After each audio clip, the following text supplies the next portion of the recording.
నమస్తే. నేను మీ అశ్విని కుమార్. తెలంగాణలో ఏం జరుగుతుంది?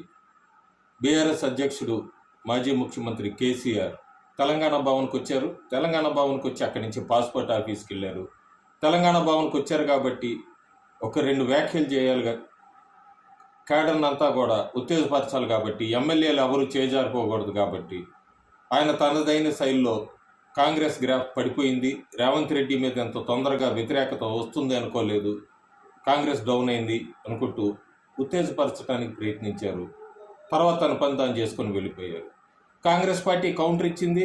కౌంటర్ ఇవ్వటమే కాకుండా, అవును కేసీఆర్ రావటమే మాకు కావాలి, కేసీఆర్ బయటికి రావాలి, ఆయన సంవత్సరం అయింది ఎన్నికలు అయ్యి ఫామ్ హౌస్లో కూర్చున్నారు, ఎప్పటికైనా బయటికి రండి, మేము ఆయన ఒకసారి ఎగిరి తంతానంటున్నారు, మేము 2 సార్లు తన్నగలం, మా బలం ఏంటో చూపించగలం, మా నెంబర్ని పెంచుకుంటామంటూ కూడా కాంగ్రెస్ కౌంటర్ ఇచ్చింది.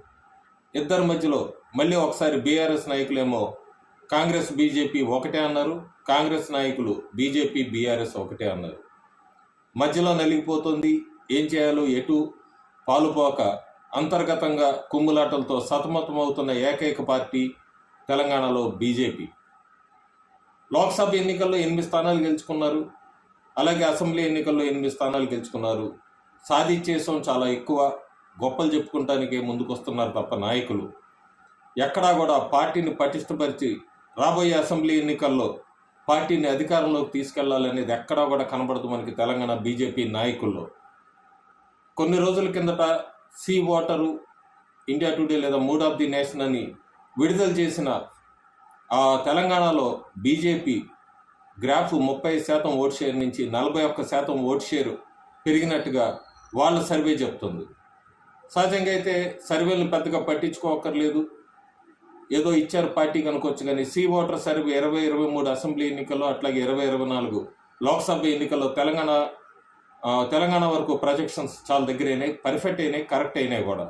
అలాంటి వాళ్ళు తెలంగాణలో బీజేపీకి 6% ఓట్ షేర్ పెరిగింది లోక్సభ ఎన్నికలు అయ్యాక అని వాళ్ళ ప్రిడిక్షన్ ఇస్తున్నప్పుడు తెలంగాణలో బీజేపీ నాయకులు ఏం చేస్తున్నారు? తెలంగాణ బీజేపీ అధ్యక్ష పదవి ఇంతకాలం ఎందుకు సమయం పడుతోంది?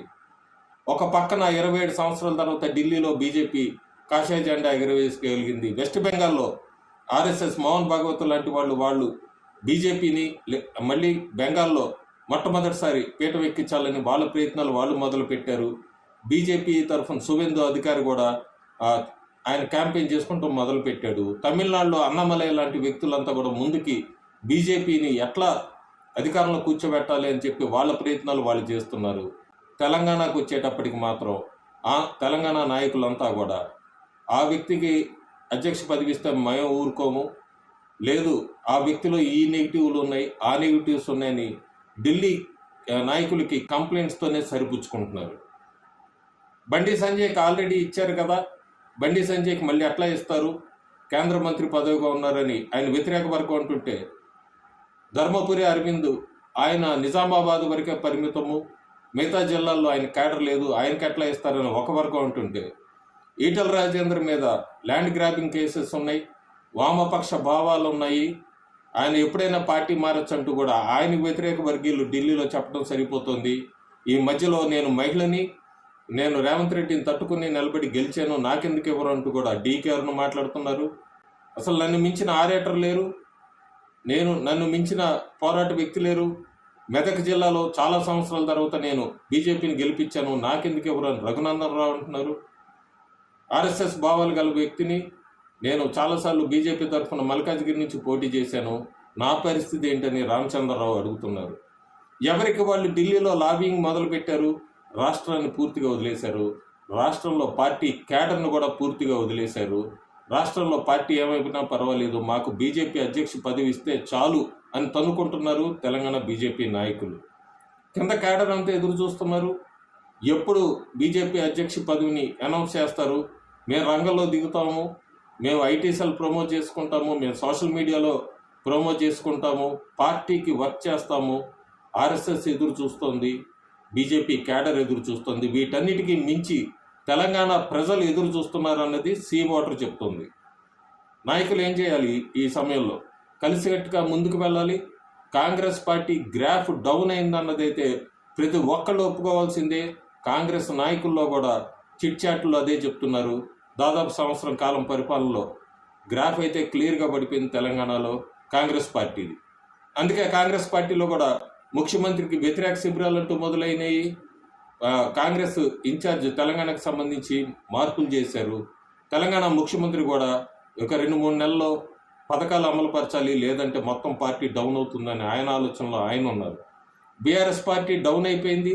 కేటీఆర్, హరీష్ రావు వాళ్ళ ప్రయత్నాలు వాళ్ళు చేస్తున్నారు ముందుకు ఎలా తీసుకెళ్లాలని. కానీ ఈ క్యాష్ చేసుకుంటంలో ఈ కాంగ్రెస్ పార్టీ యాంటీ ఇన్కంబెన్సీని క్యాష్ చేసుకుంటంలో మళ్ళీ బీజేపీ ఫెయిల్ అవుతుంది అన్నది అయితే సత్యం. కేసీఆర్ మీద 10 సంవత్సరాల పాలన మీద ప్రజా వ్యతిరేకతని క్యాష్ చేసుకుంటంలో తెలంగాణ బీజేపీ 2023 అసెంబ్లీ ఎన్నికల్లో ఘోరంగా విఫలమైంది. దాదాపు 30 స్థానాలపైన గెలుచుకోవాలి, 8 స్థానాలతో సరిపెట్టుకుంది.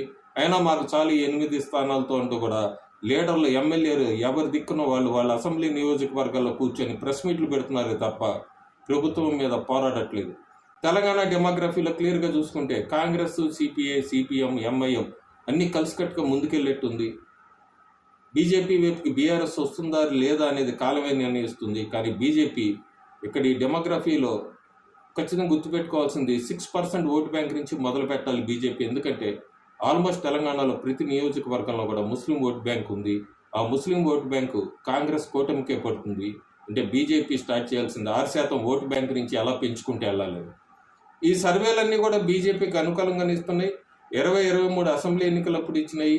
2024 లోక్సభ ఎన్నికలప్పుడు కూడా తెలంగాణకి 10 స్థానాలపైన గెలుచుకుంటుంది బీజేపీ అని చెప్పిన అన్ని సర్వేలు ఫెయిల్ అవ్వలేదు. తెలంగాణ నాయకులు ఫెయిల్ అయ్యారు. తెలంగాణ ఓటర్లు వాళ్ళకి ఓటు వేయాలని సిద్ధంగా ఉన్నా కూడా ఆ ప్రజల ఓటర్ని ఆ పార్టీ వైపు తిప్పుకుంటల్లో ఘోరంగా విఫలమయ్యారు తెలంగాణ బీజేపీ నాయకులు. అంతర్మథనం చేసుకోవాలి. బండి సంజయ్ ఇచ్చిన మొమెంటంని తెలంగాణలో బీజేపీకి ముందుకు లాక్కెళ్ళిన లీడర్లు తర్వాత కనబడలేదు. ఎందుకు కనబడలేదు? బండి సంజయ్ ఎందుకు డౌన్ అయ్యాడు? వేరే నాయకులకి ఎవరికైనా తెలంగాణ బీజేపీ అధ్యక్ష పదవి ఇస్తే వీళ్ళకి వచ్చిన అభ్యంతరాలు ఏంటి? ముందు పార్టీ అధికారంలోకి వస్తే తర్వాత కదా వీళ్ళకి ఏంటి, వీళ్ళ పార్టీ, వీళ్ళ పొజిషన్లు ఏంటి అనేది ఆలోచించుకోవాల్సింది. కేవలం మాకు బీజేపీ అధ్యక్ష పదవి చాలు అనుకుంటే మాత్రం తెలంగాణలో బీజేపీ అధికార పీఠం అనేది మర్చిపోవటమే. Thank you.